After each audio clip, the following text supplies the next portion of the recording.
Welcome to PyCharm. My name is Richard Kirschner with the Simplilearn team. That's www.simplilearn.com. Get certified, get ahead. Today we're going to be working with PyCharm, the Python IDE or user interface for professional developers in the Python scripting language. For myself, I like PyCharm because it separates your different environments, and if you're working in, say, Python 3.6 and you need to do code in 3.5, you can easily create those different environments in the PyCharm setup.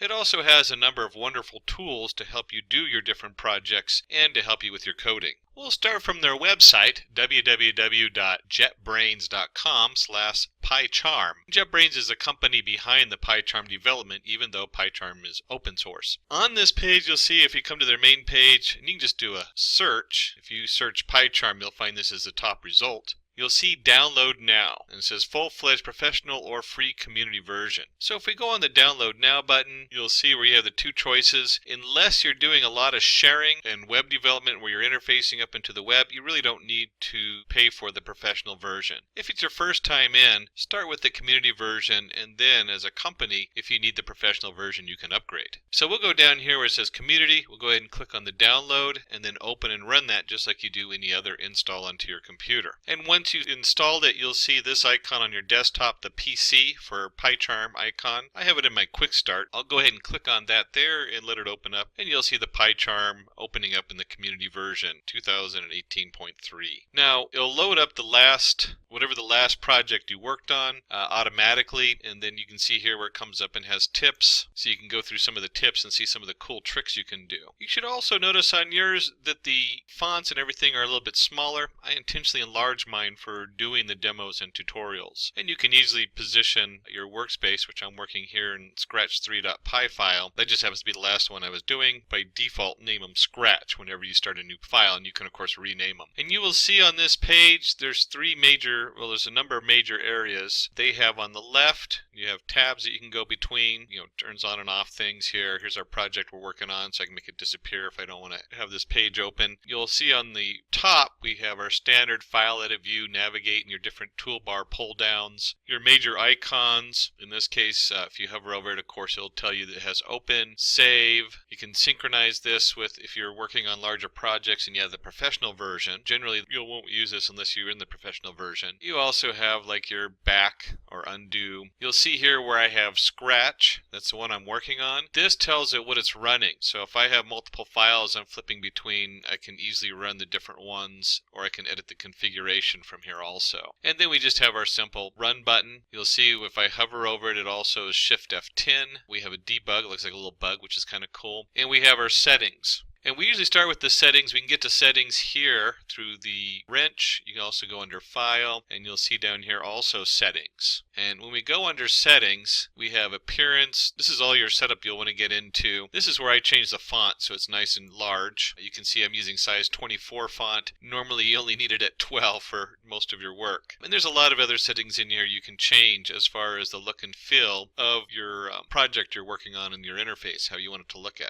You can also adjust the appearance of your editor down here with your different fonts, color, style, setup, what menus you want to show up. There's a lot here under the appearance and behavior that you can do, and also along with the editor. We'll come back to settings when we get into our own project, but for right now we're just going to look at the appearance and the editor, and you can change your fonts and everything in there. And we'll close out of that. Other things to note, courses are open. If you're opening up a Python or folder, you can also save. If you go under File, there's the new Scratch file. That's how I come up with the new Scratch file in our project. Your save over, you open recent. There's a lot of different things you can do in here. You can also export and import settings on whatever you're working on. We're going to start off by creating a new project. So the very top selection under File is New Project. And when I click on there, you'll go ahead and give it a name. It has Untitled. We'll call this PyCharm Tutorial. And we'll go ahead and create that. And it asks me, do I want this window, a new window, attach, or cancel? I'll go ahead and keep it in the same window. I could open up a whole new window and project in here, but I don't need to. I don't have anything in the other project that I'm working on, so I can just let this take over. And you'll see it takes about half a minute for it to go through the creating the virtual environment and flashing through all the different files as copying into our new project. And that's important because whatever I do in this project is separate from my other projects. That way, if I have certain imports or certain modules I've added in, I can track what's being used with this project. And then if we're going to deploy it, I'll be able to let our admin on the server side or whatever is going be able to bundle those and deploy those. Now at this point, we want to get jumping on our programming and get started in writing our script for Python. And you can either go up here to our project folder and right click on that. And if you go up to the top, you'll see new, and you get a lot of different options. New scratch file, new file, directory, Python, Python file. You can also get to this by going under file, and you'll see new, or you can use the alt insert. Any one of those will take you to the same window. And again, we want to select the Python file since we're writing a Python script. And we'll go ahead and do a PyCharm. We'll just call this PyCharm in the Python file, and I'll click OK on there. So now I have an active window up in the middle. You'll see my PyCharm on the left underneath the project PyCharm tutorial. And I didn't mention it yet, but there's also Python console, terminal, and to do on the bottom. Let's go ahead and write some basic code. Let's go ahead and import math. So we'll do a little bit of math here. And from import math, we'll do x equals minus 0.75. And you'll see that as we're doing this, stuff highlights and appears. And so I can do print, and it lets me know what the actual code is. And let's say I'm doing absolute value. I want the absolute value of x. You'll see it appear there on the top, and I can either hit the enter key or I can click on it. And if I click on it, it does absolute value, and we'll type in x. And it even shows me that x is on my list, so there's x. And now that we have all that, let's go ahead and run the code. And the first thing you notice is our run button is not highlighted, and this thing says add configuration. Now I can click on here and add configuration, and I can tell it what I want to run, but I'm very lazy, so we'll just go up to the run button across the top. On the pull down, you'll see run, which is also Alt-Shift-F10. And if I click on this run, it'll ask me what I want to run, and I want to run my PyCharm. That's the name of the .py file. And so I'll click on that, and then it'll pop up and we'll hit run on there. You should notice that my configuration has now changed to PyCharm up here on the top, and now I have my run button, so if I ever need to run it again, I can just push this button and it'll know that that's the last one I'm working with and that's what I should run. And this will reset each time you create a new project because you're now in a new environment. That way you can do additional configuration in there. And then we're going to bring it down here, and I want you to notice on the bottom, it's automatically, let me just put a big arrow on here. Here it is, PyCharm. It's opened up a PyCharm, and it's opened up a run tab down here. I can now easily get to the output on this. And you can see that the output of the absolute value of minus 0.7 is 0.7. And it says process finished and with exit code. So it's hit the end of the file and is done. And if you're looking at these tabs down here, and I said I was going to come back to them, you can see there's the terminal. So if I want to put terminal commands in here, I can actually, just like as if you're in the terminal user interface, I can print hello, enter. And this is actually the terminal for, this would be if you're doing something like pip install, that kind of thing underneath the terminal. And you can see there's the Python console, and the Python console is just like this. You can type in your straight Python commands. So if you want to do something like that and hit enter, you'll see that print hello, and it prints hello. But we're under the run. And so we've had it up here. This runs this script. And let's say we've had long code and we've decided that after X, and then we had X1 and X5 and new X and old X, we decide we don't want to call this X. We want to call this something different. Well, we can highlight the X or whatever variable it is. We can right click. And this is an important thing to note. You can very easily refactor. Now, refactor is a little different than just changing or renaming it. Refactor goes through your whole code and changes X to whatever you want it to be. And so we'll, instead of call this X, we just want to call this Y, and we'll refactor the Y, and you'll see it changes Y throughout our code. So now we've been working on our code for a while, and we imported math, but what if we wanted to import numpy as NP, our numpy array? And we've got our code here. We'll say that we have new array equals np.array 1, 2, 3, 4. And if you've done this before, you know that if you're on your computer and you've never run the numpy array before, this is an external module, numpy is. So if I go up here and I run this now, it's going to come up and say import numpy as np, module not found, error. No module named numpy. So when we're looking at this, we can either go underneath the wrench for settings or under file and settings. And we talked about the appearance in here and your editor and how you can adjust all that for different LUTs. bucks, there's also the project and version control. So we go into version control and you can see there's a lot of different options here, but we went under the project, and under the project there's the project interpreter. So if I wanted to work in something other than, in this case, Python 3.6, I can easily switch this. Right now I just have 3.6 installed on this setup, on this particular machine, but at some point I had 2.7 for older projects, and 3.7 is a new Python that just came out, which doesn't work with the number of modules. So you can easily switch what Python you're working on to see if it works with the different modules. And you'll see down here where it has the package also, and it has pip and setup tools. And on the right hand side it has the plus, so we can add additional modules in here. And in this case we want numpy, so we'll type in numpy at the top, and it'll come down and you'll see there's numpy, and then there's a lot of different other versions of numpy for doing special things. There's numpy turtle, numpy display, and so on. We want just the basic numpy, and so when we click on the numpy we can now install the package, and this will copy numpy onto this environment. So this numpy is now only in this project. That way if you have another project and you don't want to have to reload all your different Python tools, you just want the ones for that specific project, you don't have to worry about that. And you can see where it pops up down here and says package numpy installed successfully. So I'll go ahead and close out of this window, and now you can see I have numpy in my packages. One of the downsides of having such a robust package like PyCharm, which has all kinds of settings, as you can see there's build settings, there's languages and frameworks, there's tools, is the most basic things you need to know where they're at. And so your project setup and project interpreter are one of the most important things to be able to find right away. And of course your appearance, so it appears correctly. So what's the use of having a nice IDE if you can't adjust it so it fits your needs? And we'll go ahead and click OK out of here, and then we'll come back in here to our PyCharm,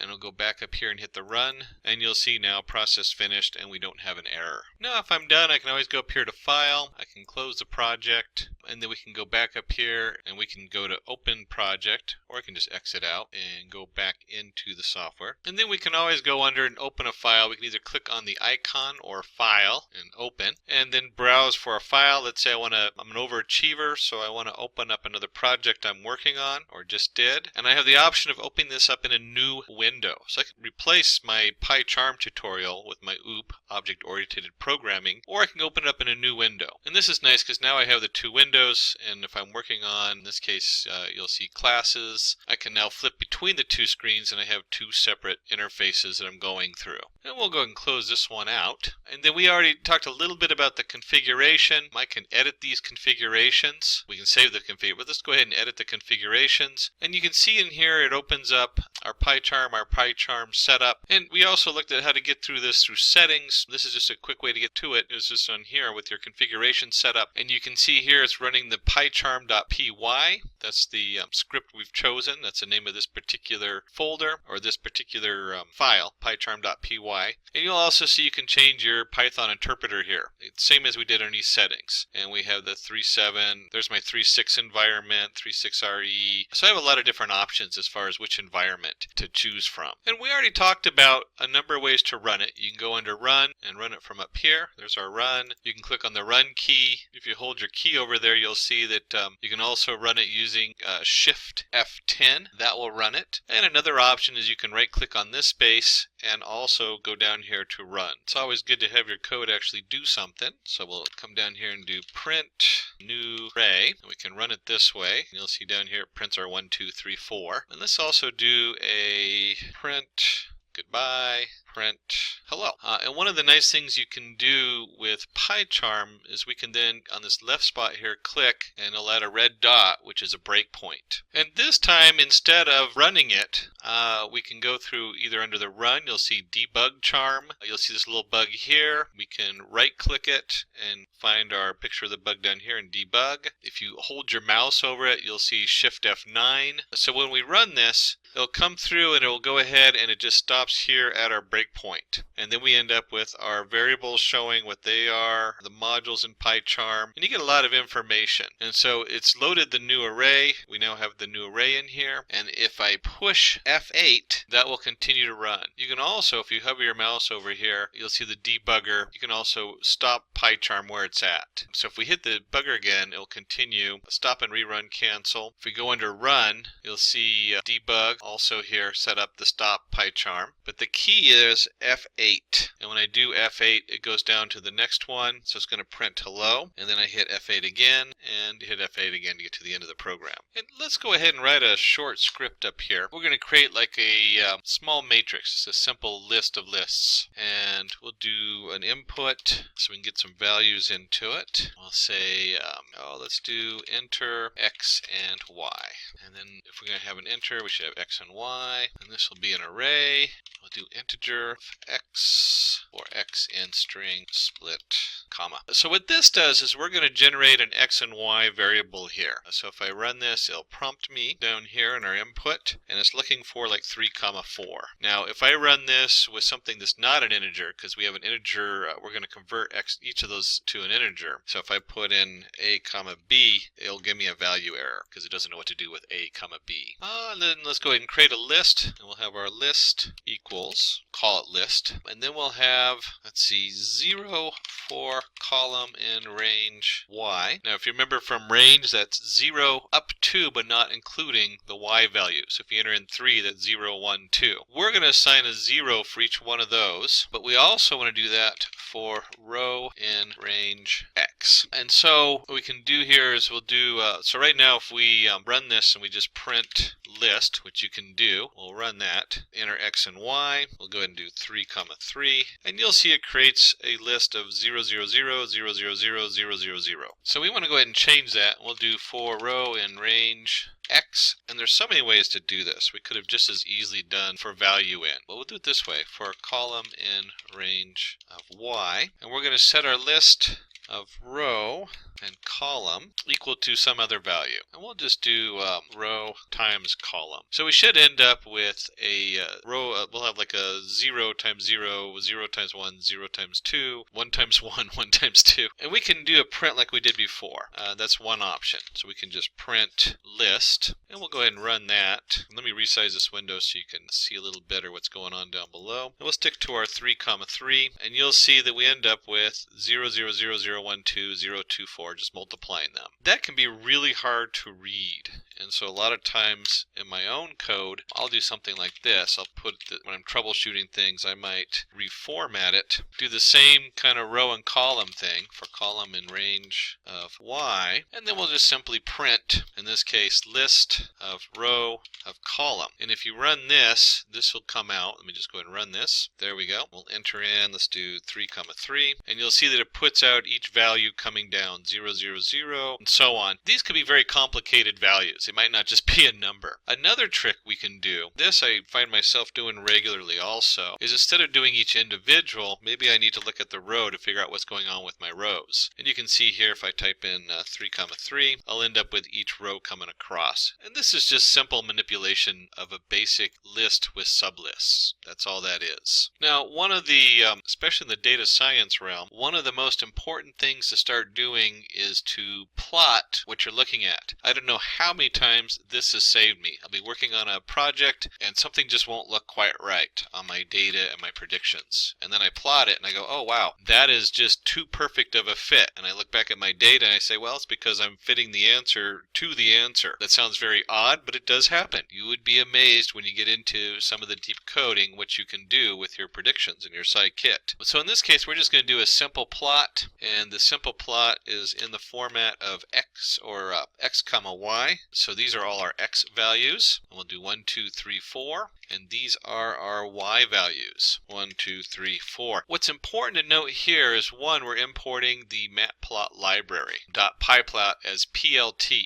PLT, once we put it in here, this creates a basically a canvas that you're painting on. So you can plot all kinds of stuff on here, and you won't see anything until you do plt.show. And so when you do plt.show, then we'll display that graph. And let me go ahead and run that and take a look and see what that does. And of course, we have a module error because this is a new environment or a new project. And you'll see it even highlighted it in red up here. And if you remember from that, we can go under settings. Once we're under settings and our project interpreter, we see numpy up there. Add the plus. And then we need to import matplotlib. There's our matplotlib.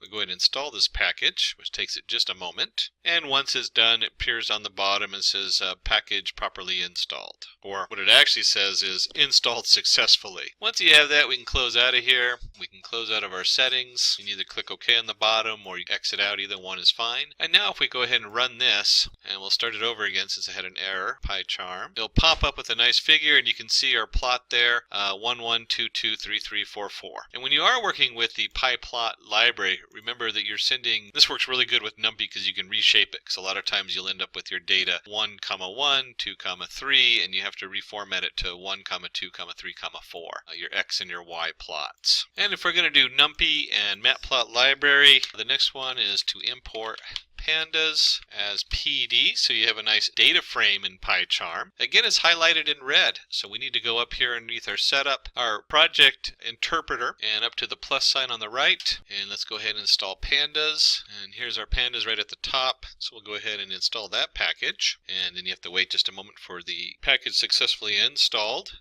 And once we see that successfully installed, then go ahead and close out and either OK or exit out. And we're back into our pandas. And then pandas is such a wonderful data frame setup. One of the nice things about it, besides being an excellent displaying of information and data and lots of manipulation you can do, it also makes it really easy to import and export information. I actually have like a file called cars here. I'm going to go ahead and copy the address to it. So here's our address. And if you remember, the backward slash, we either have to do double slash or change it to a forward slash. So we'll just do that really quick. This is for this video we're working on, so it's in my Simplilearn videos PyCharm /. In this case it's cars.csv, and we're going to change this into a string so we can pull our data from here. Let's do it this way. Now in some editors you can highlight and just do brackets. I'm actually going to do a Control X, type in our denoter for a string, and then just paste it right in because I'm very lazy. I try to do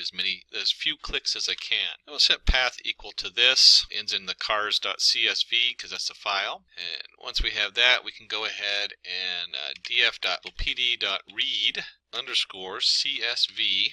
We have our full path, and then we'll just print, we'll do a full print of our data frame. You can do df.head.tail. There's all kinds of different tools to sort and process your data frame. And let's go ahead and run this, and you can see here it has 261 rows and 8 columns that print out. And since I like to see what it looks like on the top, we'll do head, which does the first 5 rows. And you can see right here we have our MPG, cylinders, cubic inches, horsepower, weights per pounds, etc. All the different data pulls in on this. And it puts it in a nice readable rows and column setup. So we covered the basics of PyCharm today. We went from the website where we downloaded it. Up here you can see from JetBrains underneath the community version, which is complete open source and free to use. We went in and learned about our settings, where you can set up your different modules, different ways to get into it, the different ways to run code, where to go ahead and install the modules like pandas and numpy that don't come as a default. Remember, PyPlot and math do come as a default. No, PyPlot doesn't. Just math comes as a default. So we learned where to install all these different modules from. We've run our basic code. We've shown you how to do the debugger, how to add a flag at the beginning, how to rename your variables and refactor them, so if you want to rename it all the way through, and we walked through the basic running of the programs in the debug run. Thank you for joining us today for PyCharm. If you have any questions, feel free to add them to the notes below in the YouTube videos. We do have people who monitor those comments and try to reply to them. You can also visit us at Simplilearn.com. Get certified, get ahead. Hi there, if you like this video, subscribe to the Simplilearn YouTube channel and click here to watch similar videos. To nerd up and get certified, click here.